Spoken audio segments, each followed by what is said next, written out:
Another blood-red sunset and yet another moon phase, and still another 100 miles to my next resting place. Driving down the road, eyes on the horizon. Within my car, I'm all alone, but feeling good and feeling strong, knowing that this path I'm on brings me to myself. I'm driving. Hey now all, I'm Joey C. Welcome back to another episode of Spirit Sherpa. This is the show that helps and encourages you on your journey to unlock your magic mojo. With me, as always, is the Spirit Doctor, Kelly Sparta. Hey, Kelly. Hey, Joey. How's it going? Oh, it's going good. It's going good. It's time for us to get back to some Spirit Sherpa work here, and I'm really excited about this one. Oh, good. Because I remember when I was a kid, I would lay in my bed and I would say, okay, I'm going to picture myself on an island, or I'm going to picture myself here or there. And this week, we're going to be talking about remote viewing, and I assume it's just as easy as that, right? Pretty much. Oh, no, really? I fully expected you to say, no, Joey, it's not that easy. It's much more difficult. It's really not that much more difficult. All right, so let's bring everybody else up to speed then. What is remote viewing exactly? So remote viewing is where you are in one space and you go and look at things in another space. The CIA actually did a huge amount of research and spent a lot of money training people on how to do this back during the Cold War era in the 50s and 60s. They trained a whole group of people to go and spy on the Russians using remote viewing. Oh, wow. And you can actually see the details of that in a movie called Men Who Stare at Goats. I've heard of that movie before. Yeah, that's based on true fact, man. Is it really? It really is. All right. So they trained these people on how to do it. Now, was it to put themselves, their consciousness there, or is it just to be able to see? Because remote viewing, just the name of it says to me, I can see something remotely. I'm not actually putting myself there, but I can see it. Or is it you're putting yourself there? So great question. And there's a reason why we're doing this episode before we do the astral projection episode, because there's a difference. Okay. It depends on how you look at it. Well, it's not really how you look at it. It is whether you are moving your consciousness or whether you are moving your spirit. Okay. And so astral projection is when your spirit leaves your body. Remote viewing is where your consciousness goes out from your body and you bilocate. Okay, so you are in this case, you are literally taking your consciousness and putting it somewhere else so that you could be in that space as well. Yeah, it's the same process. So if anybody out there has had one of my energy scans, it's the same process I use for my energy scans. I literally send a piece of my awareness out into the other person's energy field. I get their permission to enter into their energy field, and then I drop into their energy field and I see what's going on in it and tell them everything that's happening in their field, what's in the aura, what's in the chakras, and how those things are likely playing out.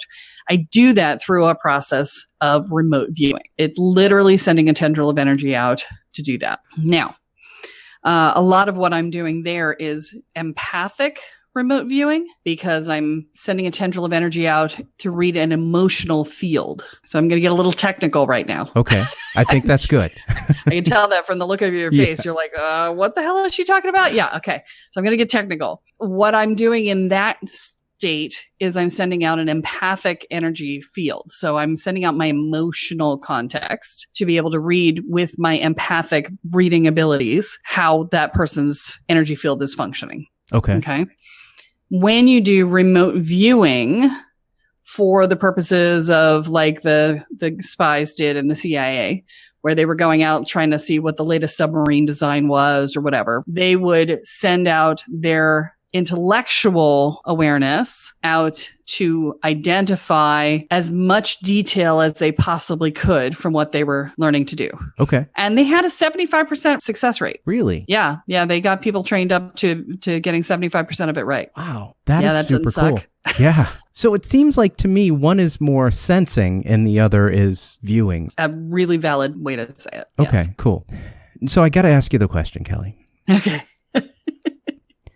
Often we talk about things on Spirit Sherpa And then we say, but don't do it because we're not ready yet. Is this one of those cases where we should be careful with remote viewing? Because you've told us before, and you mentioned astral projection. I know we're going to talk about that in another episode, so I don't want to go there. But you've told us before, this is a dangerous thing to do because you're leaving your body. With remote viewing, is that the case as well? So I'm going to give you a yes and no answer. Oh, good. I know. So the process that I described for the energy scan, I don't recommend that you do that. Because if somebody else's energy field has any sort of ickies in it, then they can swarm you, the minute you touch into the field. And you don't want that. Okay. So I don't recommend doing that before you know how to defend yourself. But the remote viewing, so long as you're viewing into a place that does not have a lot of energetic protections, then I'd say go for it. You're fine. Oh, well, all right. So I wouldn't go remote view into a Masonic lodge. Yeah. Or into any of our governmental structures, because believe it or not, our founding fathers were all Masons. And there is a fuck ton of magic that is used to protect the U.S. government. And so I would not do it for the U.S. government because that would be unwise. Anything in D.C. generally is a bad idea because D.C.'s got a really badass egregore and you don't want to fuck with the egregore of D.C. But, an average building for an average purpose, sure, knock yourself out. You're not actually leaving your body. You're just sending your consciousness out. So your spirit is still in your body. And, are there dangers? Sure. But there's dangers walking across the street too. So, it's that level of danger. It's like if you look both ways and you don't piss off anything that looks scary, then you'll probably be fine. So we are less likely to blow ourselves up with remote viewing than we are with some other things. Yes. Okay. I like this. All right. Well, now I'm a kid with a toy here. And I got to ask, how does one prepare themselves or look into getting started with remote viewing? The simplest way to do a remote viewing regimen is probably the way to refer to it. So psychic abilities, like anything else, like bodybuilding, right? If you're working on a muscle, you've got to work it out if you want it to get stronger. And psychic abilities are no different. You got to do it. Yep. Over and over and over again. And you're going to suck at it in the beginning and you'll get better at it over time. Yep. And, some things are your thing and some things are not your thing. Yeah.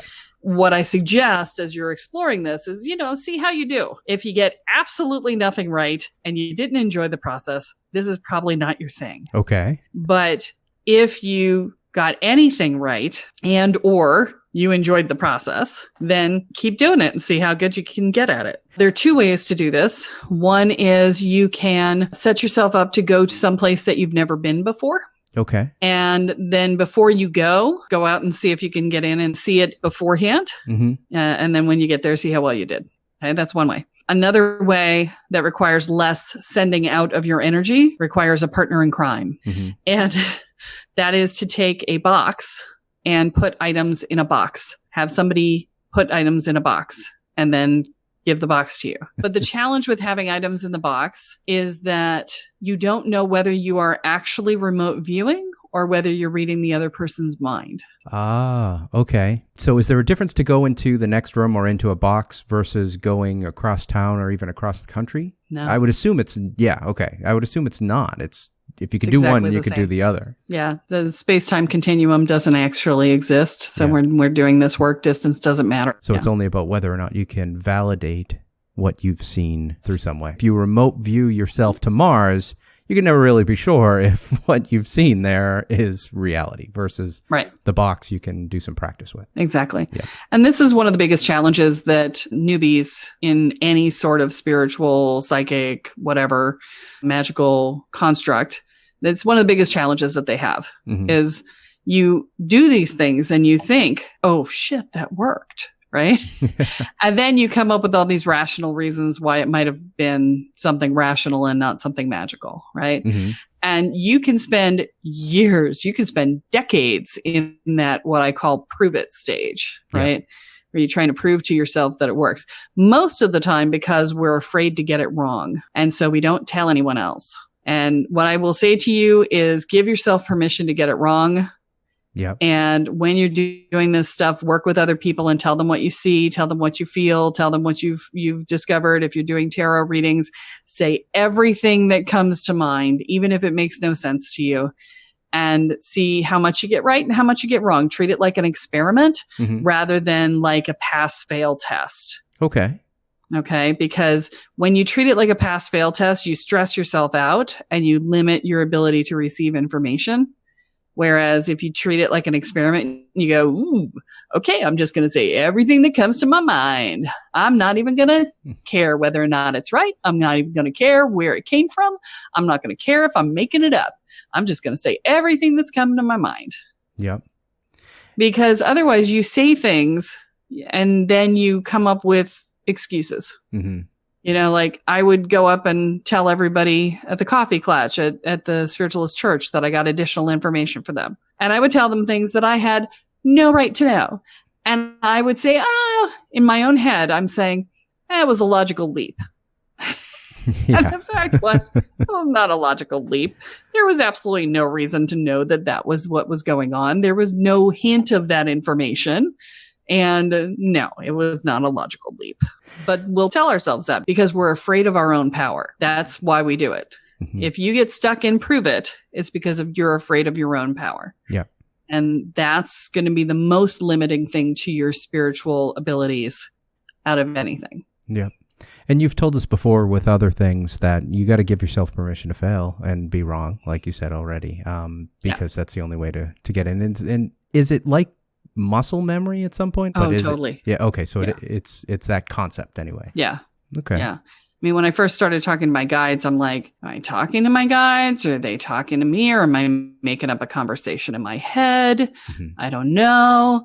Maybe I'm just telling myself what I want to hear, except that oftentimes it wasn't what I wanted to hear, but I pretended it was what I wanted to hear. Or, maybe I'm just telling myself I have to do something because I know I need to, or, it's all these self-doubt questions. Yeah. And eventually you learn to recognize the difference between your own thoughts and the thoughts of your guides. Yep. And then it just becomes like somebody else on your phone popping in going, hey, what about this? Yeah. And you go, oh, fuck you. I don't want to do that. I spent the first 5 years of my relationship with my guides telling them to fuck off because I didn't want to do what they wanted me to do. You have told us before, especially around practicing psychic abilities and stuff, a good way to start is to start with things you have no personal investment in. Yeah. And I'm assuming the same would be true here as well. Absolutely. Yeah. The more emotional investment you have in it, the less you can trust yourself to not make shit up. Okay. I like it. I like it a lot. So we're all going to go out and we're all going to try remote viewing and we're going to stare at goats and see how it goes. I wouldn't recommend staring at goats, but yes. I don't have a goat here. I wish I did sometimes. Well, I didn't know, goat yoga and all. Exactly. Exactly. I don't get it, but whatever. If you were to tell people what to do to start, is the answer to that just do it? Not to steal from Nike, but yeah, with this, absolutely, just do it. I think you said the same thing to us about fairies. Don't be scared. Yeah, well, fairies are everywhere and they're pretty cool. Yeah, so just do it. There's a lot of them. So yeah, it's a just do it moment. There are other things where I'm like, oh no, set a protective circle and make sure you're solid and blah blah blah. And would all those things help? Sure, they'd all help. Mm-hmm. Are they necessary? Not really. Not for this. Not for this. I mean, you're not going that far and you're not really doing that much and there's not much of you going out. So, again, crossing the street, you could get hit by a bus, but probably not. Right? Oh, I'm excited. So, we don't get many of these episodes where you're like, just go play. Just go play. I know. But this is a play point. This is a play point. This is fun and exciting. Well, all right. All right. Yeah, I mean, I'd like to tell people that they can play with things. And, tarot cards, you can play with crystals. We have learned from some of my students, not so much. If a crystal talks back to you, don't pick it up. But for the most part, crystals are pretty safe. There's some things that are okay to try and do unsupervised. Everything else comes with a modicum of risk. And some comes with a lot of risk. And that's what I try and tell you in this podcast is where to get help and where to sort of twiddle and figure it out on your own. And, it's very interesting because I've had a bunch of you calling me recently, which is freaking awesome. Yeah. People signing up for the discovery calls. We're actually going to start doing some listener profiles. Awesome. Well, because, so for one thing, everyone's asking, who's this Joey guy? We really love Joey. Joey's awesome. And I realized that, people really love you because, one, you're cool, and two, you kind of reflect where they are. Yeah. And so we're actually going to do an episode coming up where we reverse roles and I get to interview you. I know and talk about your journey. And it's funny. I've told you this off the air. I'm nervous about that, and I don't know why. But we'll talk about that. We'll talk about that when we do that episode. That'll be fun. Yeah. But so the listener profiles. And we're also going to do listener profiles. So if you would like to be a listener who gets profiled, and when I say a listener profile, basically what I mean is we're just going to get you on air and we're going to talk to you about your spiritual journey and how that's been. And so we're going to start interspersing some of those with some of the other episodes that we do so that you guys can learn from each other's experiences. So for a listener profile, I want what you've done, what you've been afraid to do, what you did and did well, what you did and screwed up. I actually had a podcast for a while called Magical Muck-Ups. Mm-hmm. And I did all 4 episodes because I discovered it was very hard to get people to tell me where they screwed up on podcasts. And I was like, but no, you learn so much from other people's screw ups. Come on, share. And that turned out to be harder than I thought. But, that sort of thing, what's going on. And if you have questions of me, you're welcome to ask questions at that time. I'm happy to answer them. So that's what we're going to talk about on the listener profiles. That's really cool. I'm really, really excited about that. I think that's going to be a lot of fun. And me too. For the folks listening, it's a great chance for you to get your story out there. Everybody wants to hear your story, even if you don't think they do. It's one thing I've learned in doing this podcasting. What we don't know about people is more often more interesting than what we do know about them. And so that's why I think it's fun. Anyone sitting out there going, oh, nobody wants to hear my story, just know that was the first thing Joey said to me when I said I was going to interview him. And this was after people said, tell us more about Joey. You're not alone. How about knocking down the wall there, Kelly? Thanks for that. Hey, what wall, babe? Exactly. There's no wall. No walls. There is no wall, only Zool. Sorry, I had to throw Ghostbusters reference. Nice. All right. They can email you if they're interested in doing a profile, and we really encourage you guys to take Kelly up on this. I think this is going to be a lot of fun, and you'll get a chance to hang out with us, which is also super cool. Yeah. Super fun. And we do this remotely, so it doesn't matter where they are. It's not like they need to be geographically local to where we are. It could be anywhere in the world. All you need is a computer or a phone with a really good microphone. Yep, exactly. A good microphone. Usually any mic. And, I'm working off of a $35 mic right now, so it doesn't have to be an amazing mic. Yeah, headset or anything like that is usually pretty good for us to do this stuff. Oh, that's exciting. That's going to be a lot of fun.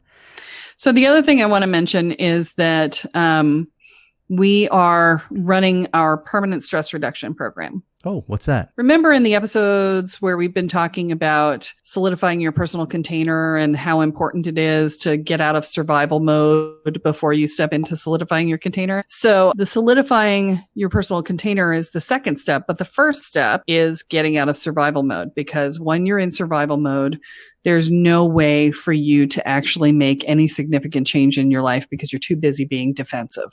Okay.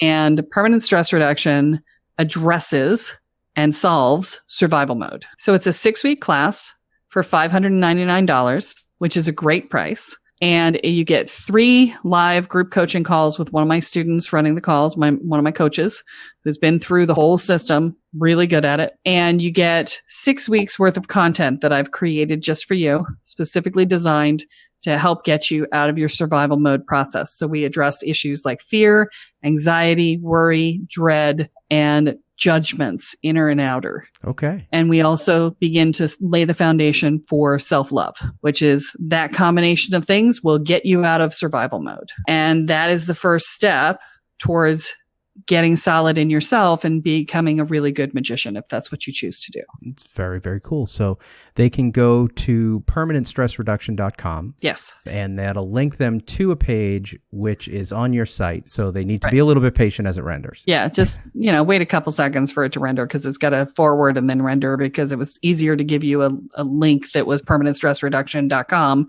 than something that said kellysparta.com/permanent stress. It was just too hard. So I just gave you a link that forwarded, but it means it takes it a minute for it to resolve. So please be patient. All right. So there's a lot of good information coming here at the end. We've got the permanent stress reduction class, which people can take, and that's in permanentstressreduction.com. We've got the listener profiles that we're going to start doing, and we want people to email you their interest, and we really encourage you to do it. But even if you don't want to get on the air, which why wouldn't you? But even if you didn't, if you do have any questions or anything, because we just talked to, Kelly just gave us a new toy. Let's not forget that as we roll this episode up. We just got a new toy here, and you might have some questions about it, or you might have some experiences with it that you want to ask Kelly about. Shoot Kelly an email, and her email for both of those things is Kelly, K-E-L-L-E at kellysparta.com. Definitely do that, but you also want people getting involved in your mailing list too, right? Yes. Yeah. If you've come to my website in the last 6 months or so, you will have noticed that there wasn't a way to join my mailing list. Mm-hmm. And it's because I wasn't actually sending out emails. So I wasn't letting people join the list because I didn't want to have them sign up and have it be crickets. Yeah. So I have started sending out emails again, and I have added the ability to join the mailing list back to the website. So by all means, please join the mailing list, and that way you'll get notices when the next permanent stress reduction program's coming out. You'll get notices about any number of things. I'll be doing Facebook Lives and additional information coming out about different processes and programs along the way. We've actually got a retreat coming up soon that I'm just going to mention but not actually tell you about. You'll get notice of it if you get on the mailing list. So go to kellysparta.com and sign up for that mailing list. You mentioned Facebook Live too. It's probably a good time to remind people that they can connect with you on Facebook as well. Yeah. It's Kelly Sparta Enterprises is the Facebook page. Excellent. So go there. Kelly does do a lot of Facebook Live stuff, and you can get even more information there and more Kelly there. So it's pretty fantastic. Yep. I also have a YouTube channel. Oh, wow. So you can look me up everywhere except Instagram. I have an Instagram account, but I suck at it. So if you're a millennial and you like Instagram and you want to tell me how to do it better and easier, or you want to do it for me, that would be awesome. But yeah, that's what's going on there. Excellent. And we've got a lot of really cool stuff coming up in the next year. A lot of really cool retreats, a lot of events, there's a lot of stuff happening that we're going to be rolling out. And so you will want to be on that list. Awesome. And with regards to Spirit Sherpa, where we appreciate everybody who's listening, and we appreciate all the different places. We're starting to see more and more different listening services pop up in our metrics with regards to people going to different places to listen to the podcast, and that's super cool.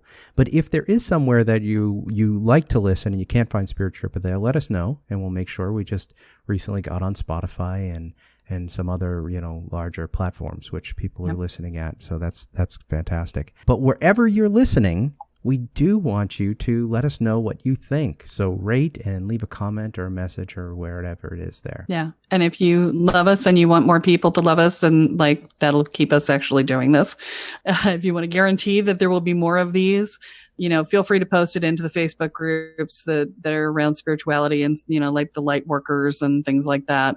Feel free to share them into, different spiritual groups and share the episodes, because that would be really helpful for us as well in gaining more listeners. Absolutely. We want more people to be enlightened as you have been, and we thank you for that. All right. That's all that we have for this week, but be sure to join us next time as Kelly adds yet another chapter into your beginner's guide to energy, magic, and the spirit world. I'm Joey C. here with Kelly Sparta, and you have been listening to Spirit Sherpa. So long, everyone. Bye. Each mile I travel over 13,000 now. I leave behind a little fear. Spirit Sherpa is the sole property of Kelly Sparta Enterprises and is distributed under Creative Commons BY-NC-ND 4.0 license. For more information about this licensing, please go to creativecommons.org. Any requests for deviations to this licensing should be sent to KELLE@KELLESPARTA.com. That's Kelly@kellysparta.com. To sign up or to get more information on the programs, offerings, and services referenced in this episode, please go to kellysparta.com. This episode of Spirit Sherpa has been produced by Honu Voice Productions.